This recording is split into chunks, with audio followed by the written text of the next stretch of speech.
अपना उत्तराखंड में आपका स्वागत है। आपके साथ मैं हूं नलिनी पांडे। उत्तराखंड में जंगल की आग बेकाबू होती जा रही है और सबसे ज्यादा हालात खराब पौड़ी के हैं। पौड़ी से आ रही ताजा तस्वीरें आपको हम यहां पर दिखाते हैं, जहां पर पौड़ी श्रीनगर हाईवे पर स्थित जंगल में भीषण आग लग गई है और आग के हालात ऐसे हैं कि लपटें सड़कों तक आ रही हैं। आग से अंगारे निकलकर दूर दूर तक जा रहे हैं और गाड़ी वालों के साथ ही राहगीरों के लिए भी चलना मुश्किल हो गया है। आग के हालात काफी खराब नजर आ रहे हैं और हवा तेज होने के साथ आग ने भी रफ्तार पकड़ ली है। बेहद डरावने और भयावह वीडियो आप देख सकते हैं जो कि श्रीनगर पौड़ी हाईवे से आया है। हालांकि पौड़ी में कुछ जगहों पर बारिश भी शुरू हुई है। वन विभाग की पूरी उम्मीद बारिश पर टिकी हुई है।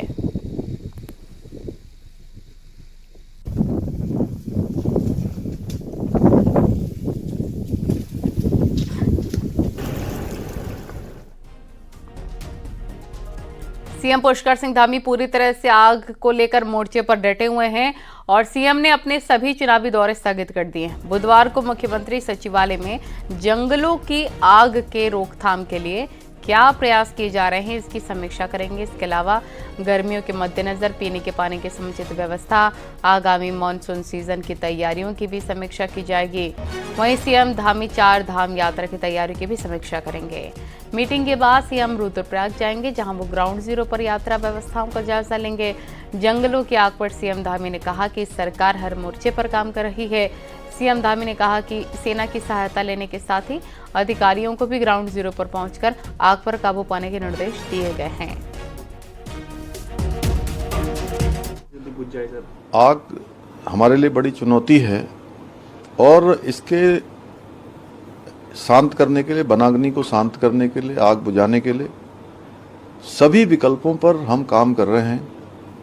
चाहे वो सेना की मदद लेनी हो, अन्य संस्थानों की मदद लेनी हो, लोगों को लगाना हो या इसमें कड़ाई करनी हो। जो लोग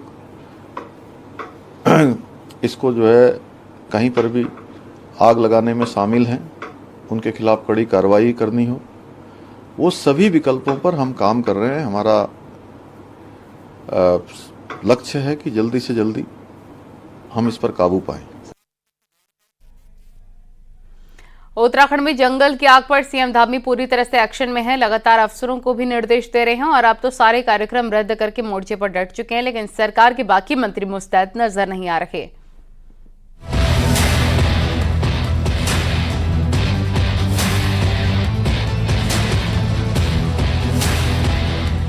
जंगलों की आग बुझाने में पसीने छूट रहे हैं।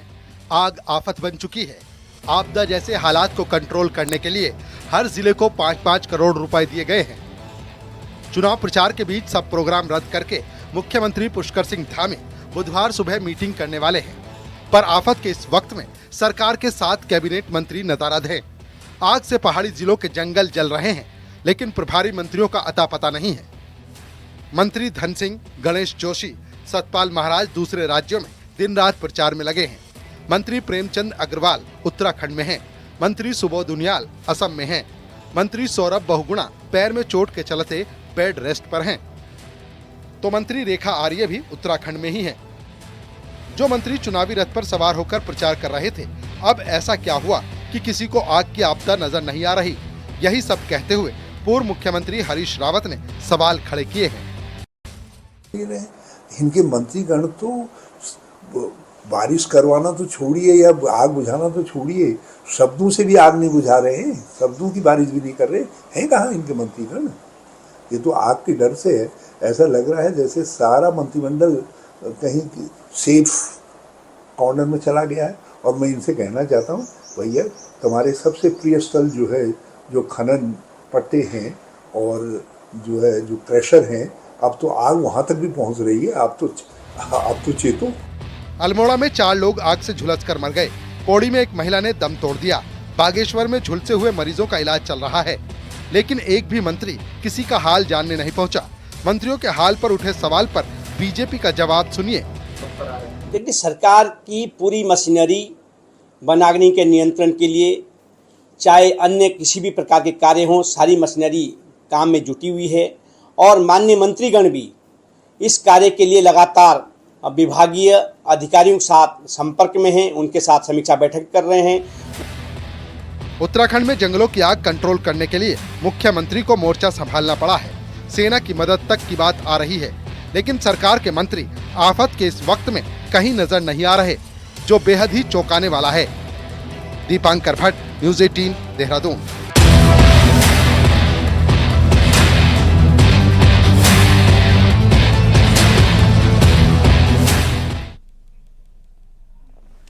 अयोध्या में उत्तराखंड का स्टेट गेस्ट हाउस बनने का रास्ता क्लियर हो गया है। उत्तराखंड को अयोध्या में जमीन आवंटित की गई थी, जिसके बाद उत्तराखंड सरकार ने जमीन की रजिस्ट्री कर ली है। अयोध्या में जमीन लेने वाला उत्तराखंड पहला राज्य बना है। मुख्यमंत्री पुष्कर सिंह धामी ने ट्वीट करके इसकी जानकारी दी। सीएम धामी ने प्रदेश के सभी राम भक्तों को इसकी बधाई दी है।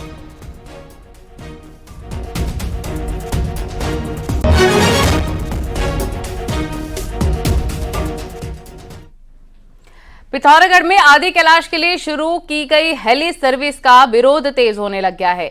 गुंजी में बीते 3 दिनों में ब्यास घाटी के ग्रामीण हेली सर्विस शुरू होने के विरोध में आंदोलन कर रहे थे, लेकिन प्रशासन ने सख्त रुख अपनाते हुए 2 आंदोलनकारी को गिरफ्तार किया है। पुलिस ने बताया आंदोलनकारी के खिलाफ 2 अन्य शिकायतें मिली है, जिसकी जांच की जा रही है और रिपोर्ट आने के बाद अगली कार्रवाई की जाएगी। आंदोलनकारियों की गिरफ्तारी से स्थानीय लोग खासा नाराज दिखे। सेवा और जो बसों की सेवा वहाँ पर चल रही थी टूरिज्म को प्रमोट करने के लिए, उसके विरोध में गुंजी में ग्रामीणों द्वारा विरोध किया जा रहा था, जिसमें विरोध के दौरान उनके द्वारा शांति भंग की गई है और कुछ अशोभनीय चीज़ें वहाँ पर की गई है। तो उसके संबंध में उनको 151 के तहत गिरफ्तार किया गया है। न्यूज़ 18 की खबर के बाद नैनीताल में होटलों पर छापेमारी की कार्रवाई तेज हो गई है। जिला प्रशासन, पालिका, पुलिस, पर्यटन की टीमें लगातार अवैध रूप से चल रहे होटलों की जांच कर रही हैं। साथ ही इन होटलों की जांच हो रही है तो वो कब से संचालित हो रहे हैं और कहीं घर की अनुमति लेकर व्यावसायिक उपयोग तो नहीं किया जा रहा। खाद्य विभाग की टीमें, फूड लाइसेंस और प्रदूषण बोर्ड के अधिकारी की भी जाँच में लगे हैं। आपको बता दें कि नैनीताल में कई लोगों ने सिर्फ घरों की अनुमति लेकर उसमें होटल संचालित कर रखे हैं। जो लोग जो छोटी मोटी कमियां जिनके इसमें नज़र आई हैं, तो उनको सबको नोटिस दिए जा रहे हैं। अगर नोटिस देने के बाद भी वो काम को पूरा नहीं करते हैं तो ऐसे होटल्स को भी सील किया जाएगा। हमारा कुछ दिनों पहले से चल रहा है, पूर्व में हमने 2 होटल को सीज भी किया हुआ है। 12 मई से बद्रीनाथ धाम के कपाट खुलेंगे, जिसको लेकर भारी उत्साह है। न्यूज़ 18 की टीम सबसे पहले बद्रीनाथ पहुंची। कैसी वहां की तैयारियां, आपको दिखाते हैं एक्सक्लूसिव रिपोर्ट।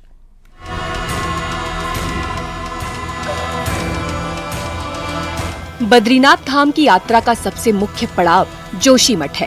ऋषिकेश के साथ दूसरे पड़ाव को पार करके सबसे पहले तीर्थयात्री जोशीमठ ही पहुंचता है।